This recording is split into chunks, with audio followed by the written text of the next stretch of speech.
Bueno, saludos a todos los amantes y usuarios de las diferentes redes sociales, especialmente quienes hacen vida en los canales de YouTube. Bueno, hoy vamos a estrenarnos en nuestro primer episodio por nuestro canal de YouTube, Radio Class 98.7.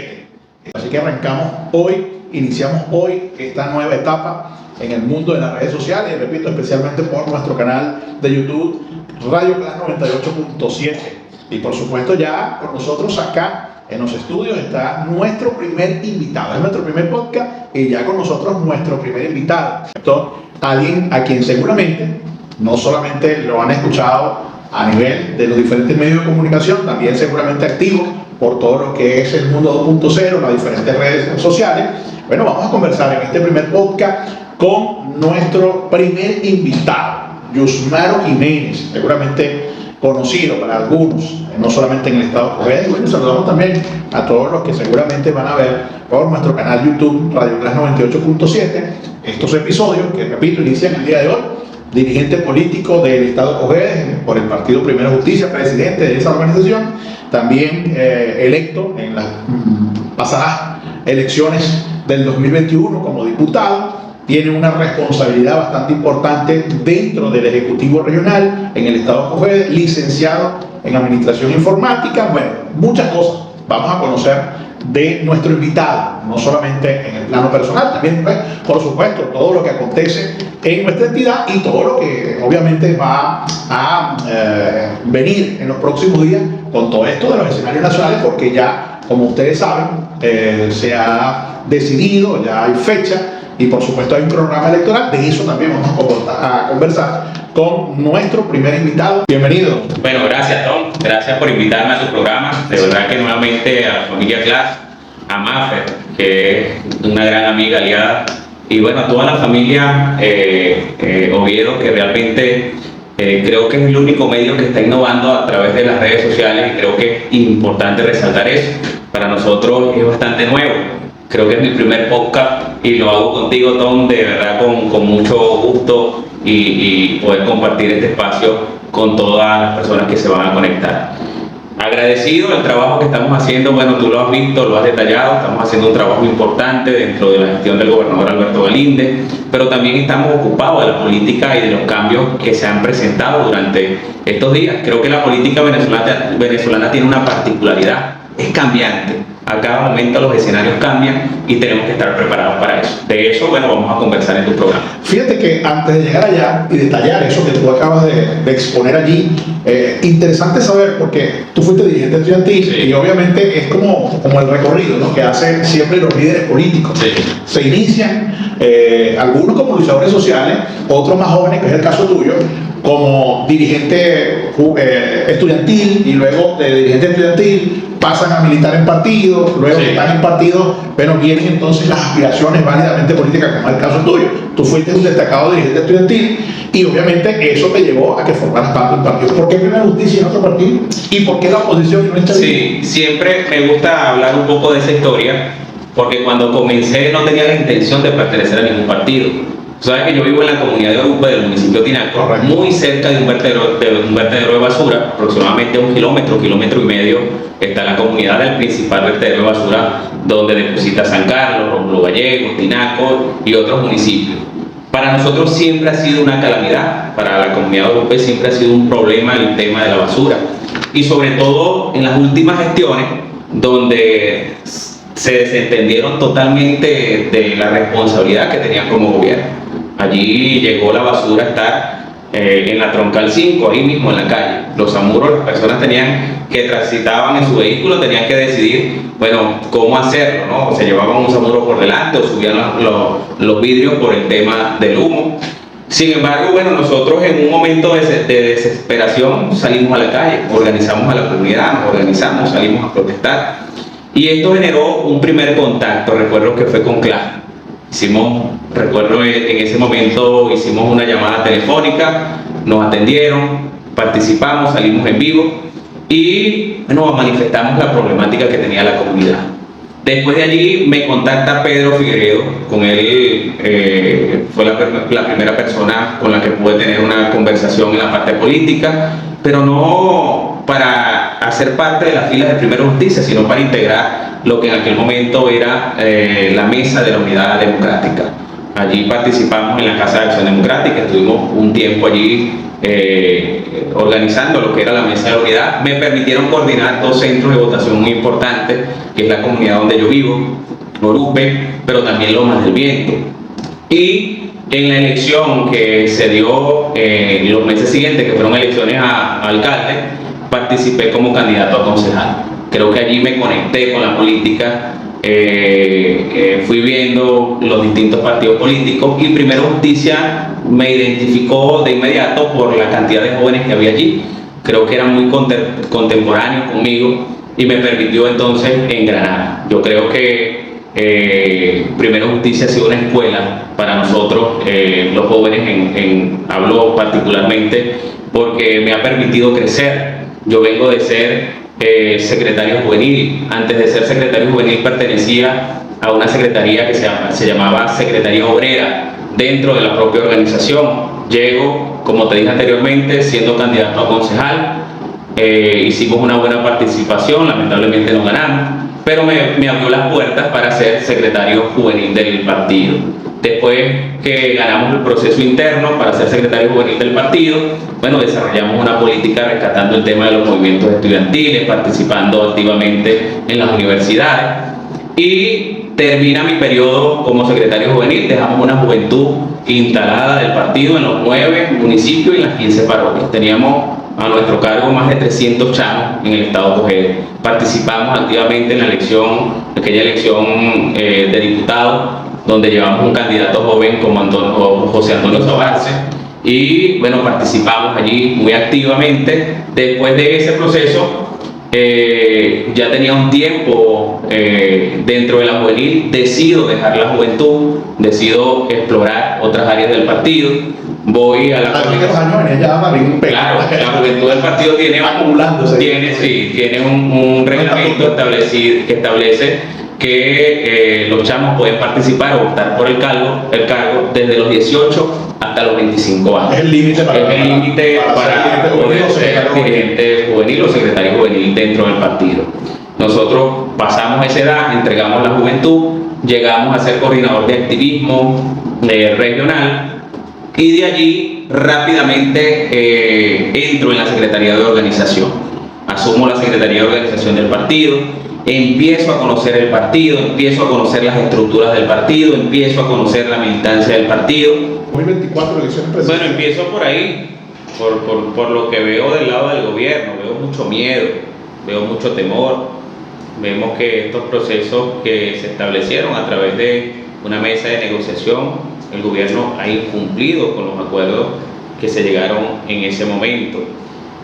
Hasta los momentos, bueno, la comisión que participó de parte de la oposición y los gobiernos de otros países que participaron allí establecieron unos acuerdos donde la parte del gobierno le corresponde hacer algo, la parte de la oposición y los gobiernos aliados también le correspondía hacer algo. Y vemos que bueno, ha sido el gobierno quien ha incumplido hasta los momentos con esos acuerdos. Creo que eso le genera un problema a la democracia, le genera un problema a los electores que son los que hoy quieren participar y poder lograr un cambio en el país, pero además visualiza un gobierno que está pasando de un proceso democrático a un proceso que pudiera torcer la democracia. Yo creo que hay que tener mucho cuidado con eso. Creo que, y estoy convencido, que Venezuela necesita un cambio profundo. Venezuela necesita un gobierno que se dedique realmente a resolver los problemas que tiene el país. Y allí, bueno, en el caso de la oposición, yo también creo que hace falta una mayor cercanía entre los factores. Ciertamente fuimos a un proceso electoral donde elegimos un candidato. María Corina fue la candidata electa de ese proceso de primaria. Nosotros, Primero Justicia, estamos apoyando a María Corina. Creemos que estos días son decisivos para las decisiones que se deben tomar. creemos también que María Corina va a ser consciente en la decisión que debe tomar y vamos a acompañar como dice el eslogan, hasta el final la decisión que se tome. Ahora, fíjate, allí público notorio comunicacional que está inhabilitada María Corina Machado. Obviamente ella no va a ser candidata, porque ahí está obviamente lo que ha manifestado el Consejo Nacional Electoral. Cuando ustedes dicen vamos a acompañar a María Corina Machado, eso también incluye el que mañana, cuando ella no pueda inscribirse, diga voten por fulano de tal. ¿Ustedes también acatarían esa línea o entrarían en un proceso de discusión para ver, en el caso de Primera Justicia, si están de acuerdo con ese llamamiento que pudiera ser María Corina Machado al decir, bueno, yo no puedo ser, pero vamos entonces a acompañar a fulano o fulana de tal? ¿Ustedes inmediatamente tendrían una respuesta automática para esa decisión o entrarían en discusión? Hay un fenómeno, una cosa quizás es ella y otra cosa es donde apuntarle. Hay un fenómeno que hay que reconocerlo. Realmente María Corina se ha convertido en un clamor nacional. Si tú visualizas en cualquier panorama, la gente está dispuesta a participar y votar por ella. O sea, eso es algo que existe, lo vimos con Chávez y lo estamos viendo con ella. Existe en un momento donde la situación país, la realidad de la gente es más grave que hace 4 años, 5 años atrás.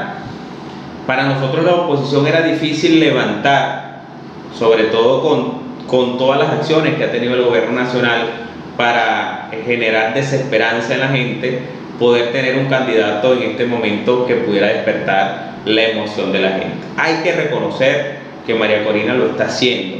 Ahora, viene lo que tú acabas de decir. Hay una decisión por parte del CNE donde, bueno, ha determinado que María Corina está inhabilitada, como también inhabilitaron a Juan Pablo Guanipa, inhabilitaron a Enrique Capriles y una serie de candidatos que pudieran ser la alternativa, ¿no? Participar en esa opción. Yo creo que las conversaciones no es que se van a dar, se están dando. Las conversaciones entre los partidos y María Corina, bueno, hace unos días hubo una reunión en la cual participaron, una reunión a puerta cerrada, pero donde se está hablando este tema. O sea, creo que se está viendo con claridad que no vamos a dejar a la gente sin opción.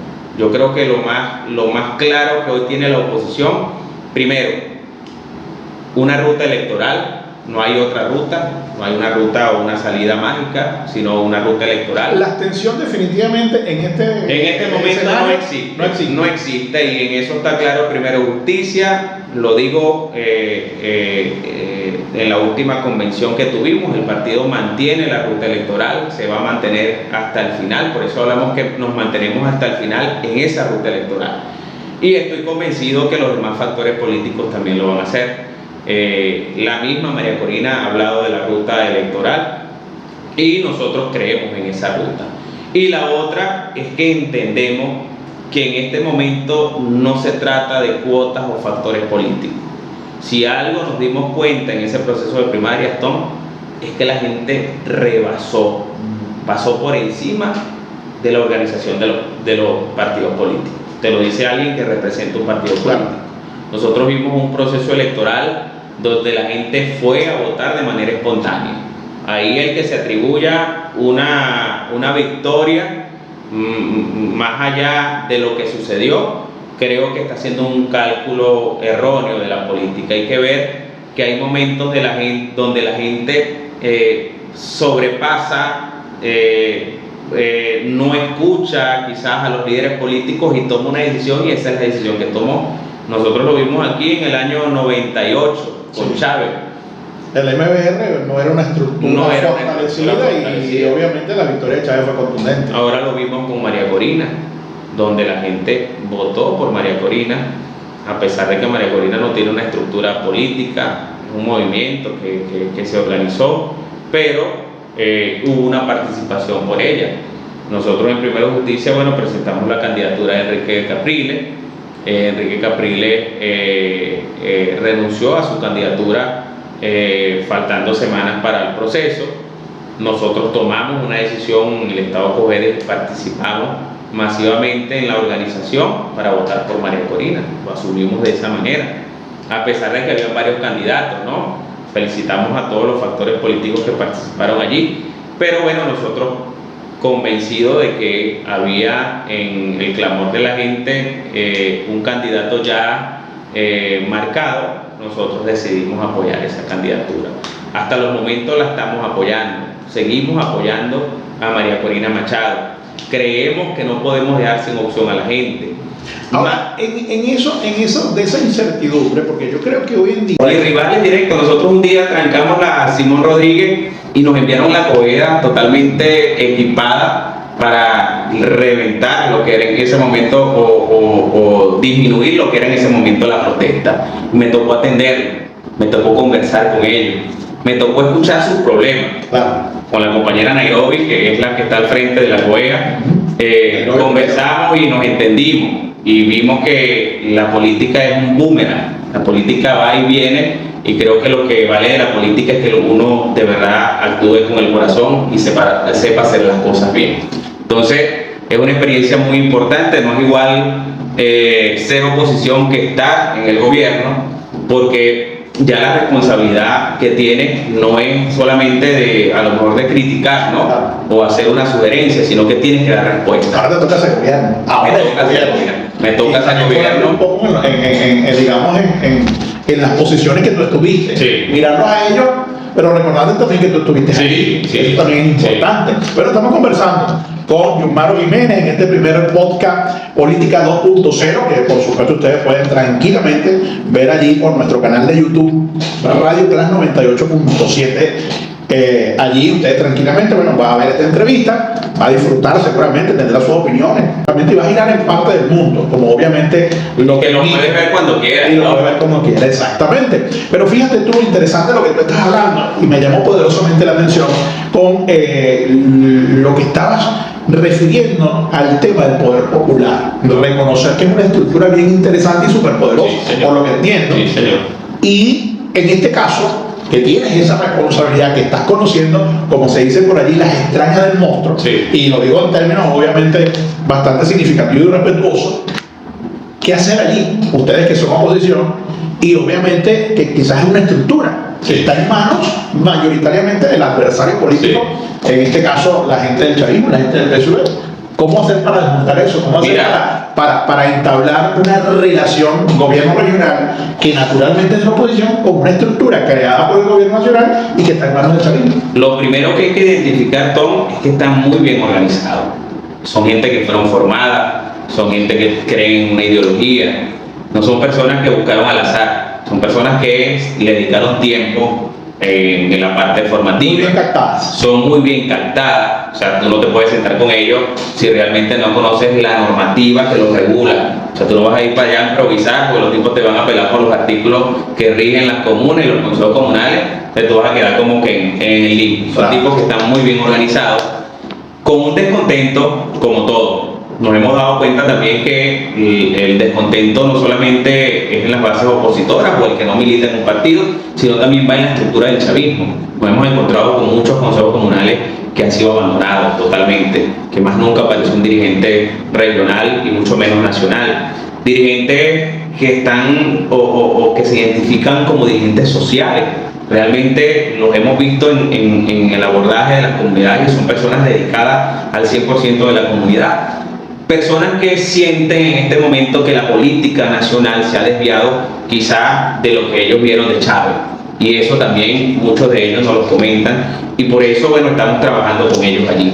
No ha sido fácil, Tom, porque la gente me conoce, la gente sabe a qué ideología pertenezco, a qué partido represento, pero siempre en el marco del respeto. ¿Te ubicas en los opositores, los líderes opositores radicales? No. Me ubico en una posición más centrada. Creo que una posición donde ya, como he pasado por todas, vengo de la dirigencia estudiantil. La dirigencia estudiantil es una dirigencia dinámica, volátil, que te permite a ti, bueno, desarrollar. Lo que llaman cabeza caliente. Es correcto. Desarrollas destrezas que al final tú dices, pollo, yo hice esto.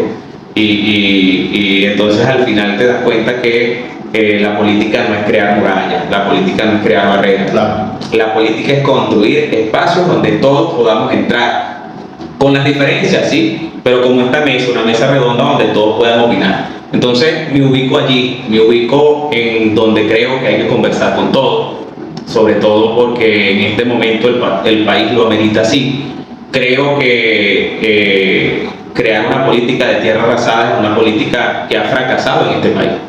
Fracasó con Chávez, ha fracasado también con algunas posiciones de la misma oposición, y al final de todo esto lo que vemos es que seguimos siendo venezolanos todos. Al final nos encontramos, ponía el ejemplo de Nairobi y yo fuimos rivales estudiantiles, bueno, nos dimos hasta con el todo, pero al final estamos sentados en el mismo lugar buscando soluciones para las universidades. Yo creo que eso es lo que necesita el país. El mayor ejemplo es el gobernador.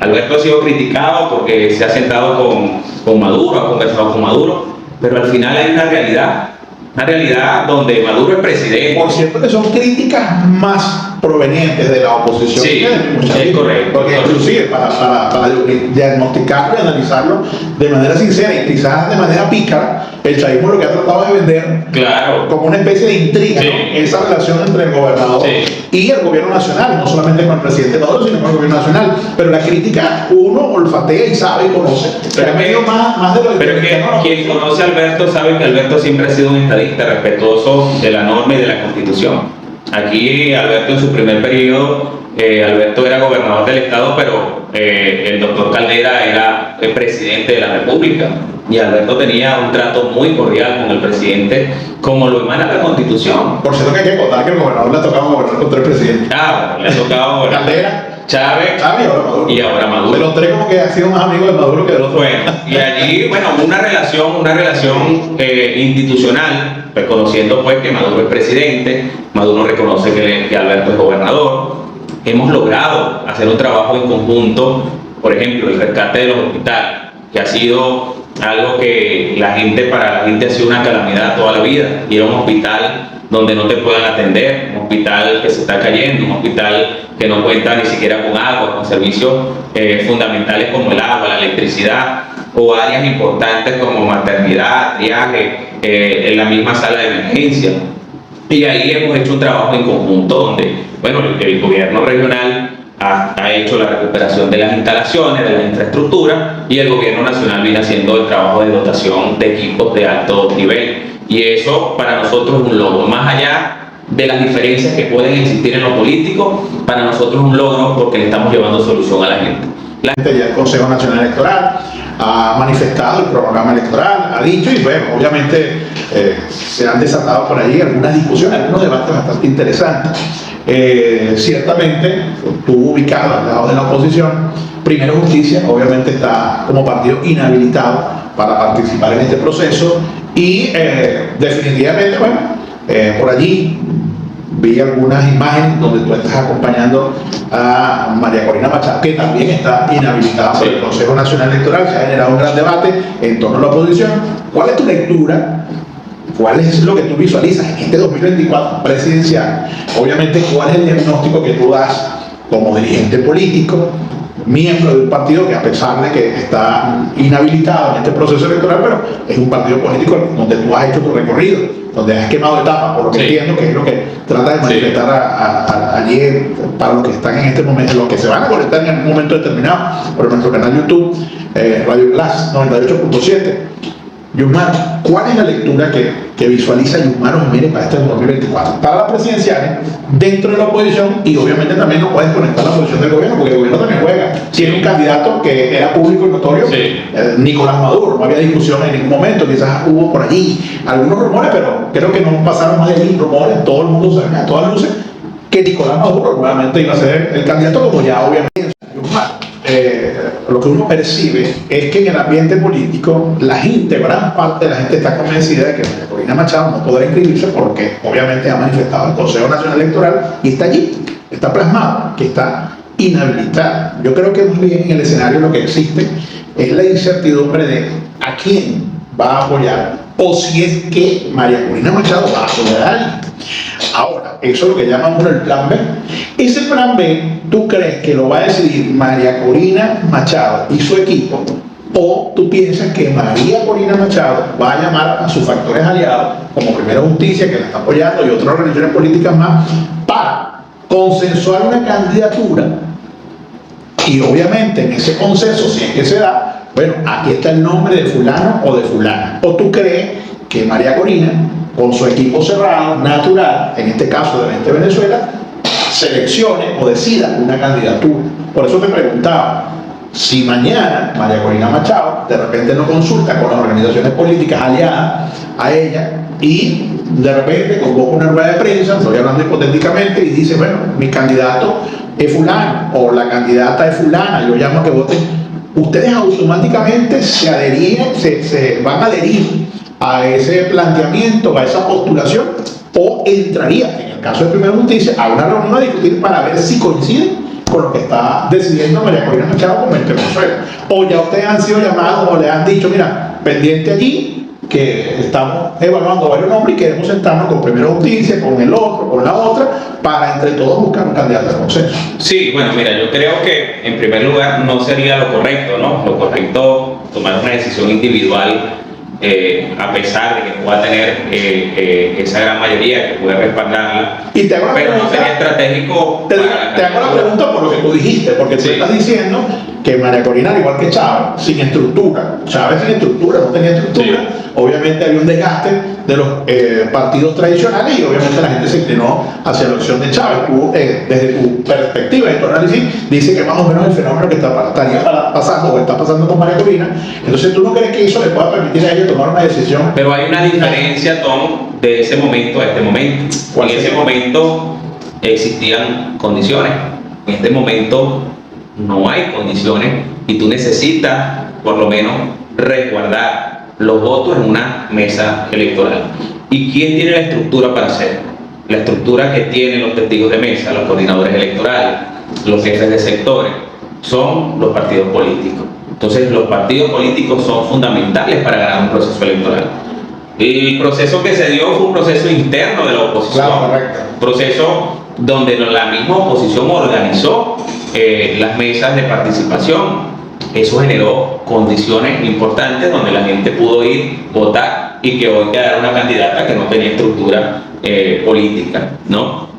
Pero nos vamos a enfrentar con unos tipos que tienen más de 20 años en el gobierno, que han reducido las garantías electorales, que nos han inhabilitado candidatos, que han inhabilitado partidos políticos y que en este momento estoy seguro, así como nosotros tenemos una gran opción de ganar con una candidata como lo es María Corina, el gobierno sabe que se enfrenta a la oportunidad de perder el cargo que tanto han cuidado. O sea que el gobierno está en este momento como cuando tú arrinconas un animal en una esquina, a pesar de que el animal sea muy tierno, el animal se va a defender. Tú arrinconas un gato doméstico es muy bonito, es muy tierno, pero arrincona ese gato en una esquina y verás la fiera que se puede convertir ese animal. Así más o menos está pasando en este momento. ¿Cuál es tu visión con el resto de candidatos? Porque estamos hablando de María Corina Machado, ¿verdad? Porque quizás dentro de un sector de la oposición es una figura bastante representativa y visible.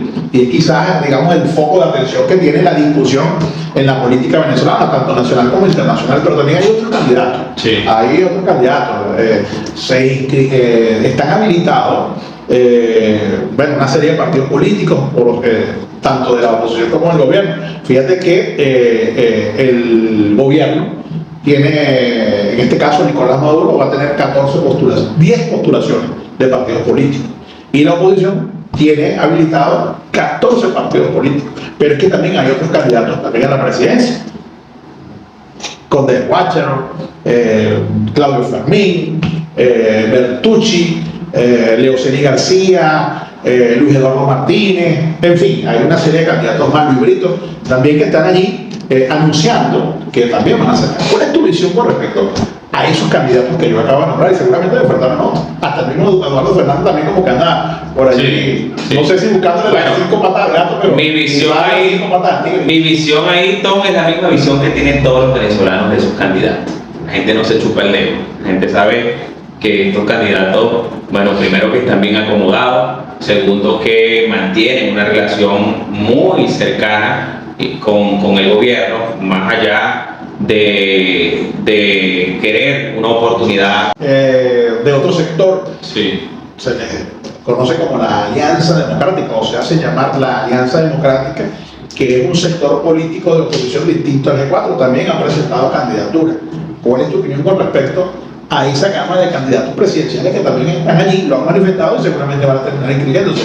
Bueno, la opinión que yo puedo dar es la misma opinión que da la gente en la calle, ¿verdad? La gente no se chupa el dedo, la gente si algo conoce en este momento, en este espacio, en este país, es de política.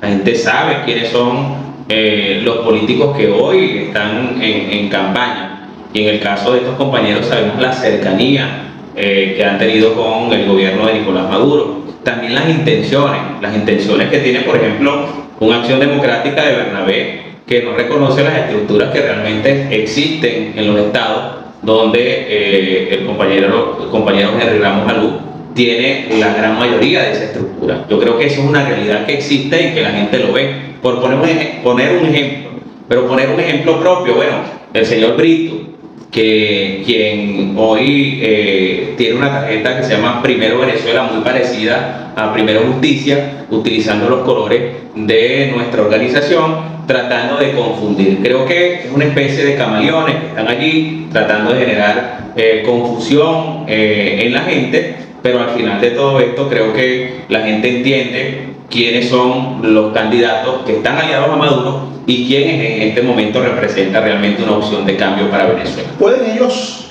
ser un peligro político electoral para esa candidatura que ustedes terminen apoyando en el futuro? ¿Pueden convertirse ellos en un factor de peligro, digo, pudieran ellos generar una división? No creo. Tú sabes que la política en este país siempre ha sido polarizada. La gente o es blanco o es amarillo, pero no hay medias tintas, y sobre todo en un proceso que para el país es necesario.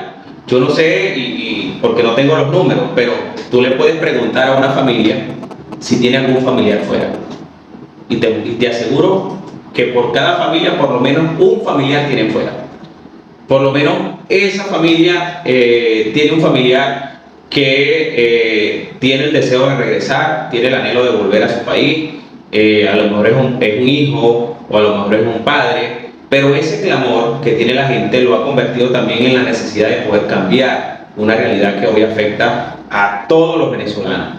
Trabajadores que hoy sustentan un salario que no les alcanza para nada, trabajadores que hoy saben que quienes están en el poder hablan desde la oscuridad, desde lo que no existe. O sea, yo veo un presidente totalmente equivocado en las políticas que tiene que tomar. Vemos un presidente que se ha aferrado, por ejemplo, en el plan de bonificación, pero cuando tú revisas los salarios de los trabajadores, bueno, están pulverizados. Entonces los trabajadores, los venezolanos, están cansados de eso y hoy entienden. Por eso es que te digo que el miedo que tiene el gobierno es que sabe que si se enfrenta a una elección libre, con condiciones, donde los candidatos no estén inhabilitados, donde María Corina pueda participar tranquilamente, bueno, la pelea es grandísima. Y eso lo sabe Nicolás Maduro, eso lo sabe el PSUV. Por eso ellos crean todo este tipo de barreras, todo este tipo de artimañas, para tratar de desviar la atención de la gente, para tratar de que el voto sea más difícil, para tratar de confundir a la gente en un proceso electoral. El CNE hablaba de que eliminaba estas tarjetas de algunos partidos pequeños porque no se legitimaron. Yo quisiera saber quién es el jefe de la tarjeta Mi Unidad, una tarjeta que tiene los mismos colores que la tarjeta de la unidad, que la tarjeta de la manito, que la han creado para confundir al elector, que ha tenido participación por confusión. La última elección de gobernadores, te pongo el caso del Pavo. Nosotros en el Pavo lo perdimos por diferencias, y cuando revisamos la tarjeta de Mi Unidad, casi todos los votos estaban ahí por la diferencia que perdimos la alcaldía del Pavo. Entonces, yo quisiera saber que el Consejo Nacional Electoral nos dijera a nosotros quién es el jefe de la tarjeta Mi Unidad y por qué, si pasaron un proceso de eliminar las tarjetas que no se legitimaron, quién legitima la tarjeta. Pero ahí no pudiera también reconocerse que hubo una debilidad de parte de ustedes de alertar, por ejemplo, a la ciudadanía que obviamente estaba habilitada para votar, que esa tarjeta de Mi Unidad, que obviamente tú colocabas de ejemplo el caso del Pavo, ¿no crees también que hubo falla de repente alertar, cuidado, esta tarjeta, si viene a confundir, también pudiera también? No, obviamente, pero nosotros tenemos que enfrentar una campaña que para nosotros es totalmente cuesta arriba, una campaña que no tiene recursos, una campaña que estamos limitados en las garantías electorales, una campaña donde el gobierno en todas sus áreas, tanto municipal, regional o nacional, utiliza los recursos que tiene para impedir que nosotros podamos llegar. Nosotros hacemos una campaña media en la cual aplicamos la información, ¿no? Pero quizás esto no va a llegar a todos los electores, esto no puede llegar a todos los electores. No podemos salir en radio, no podemos salir en televisión, no podemos abrir una campaña en ese sentido. A lo mejor además que lo utilizarían quizás con lo que aplican en estos tribunales, con incitación al odio a lo mejor, y eso generaría alguna implicación para algún político. Pero vemos que también existe esa intención de crear una tarjeta, dejar una tarjeta que se parece mucho a la tarjeta de la unidad para que confunda. Entonces creo que la doble moral que aplica el gobierno es evidente que, bueno, que estos candidatos que representan, que hoy entre comillas son representantes de algunas tarjetas que no tienen voto, además, tarjetas que no tienen militantes, tarjetas que sus militantes están trabajando de este lado, a favor de la democracia, a favor del cambio que necesita este país. Personas que de un momento para otro son bien acaudaladas, ¿no? Personas que hoy andan en tremendas camionetas, personas que no visitan en las comunidades, personas que hacen, por ejemplo, este señor Ratti que aparecía diciendo que, bueno, que iba a eliminar o que iba a solicitarle al Consejo Electoral Nacional que revisara el estatus de la tarjeta de la unidad, porque él dice que no es un partido político. Hay que decirle al señor Ratti que la tarjeta de la unidad no es un partido político, es una coalición de partidos que fue creada con la intención de poder unificar el voto de la oposición y poder derrotar a Maduro en cualquier proceso electoral. Esa es la tarjeta de la unidad y usted lo sabe. Usted lo sabe, señor Ratti, porque usted también participó con nosotros cuando fue candidato en aquel momento, que usted hablaba muy mal del gobierno, muy mal de Nicolás Maduro, y que ahora vemos que usted es oposición de la misma oposición.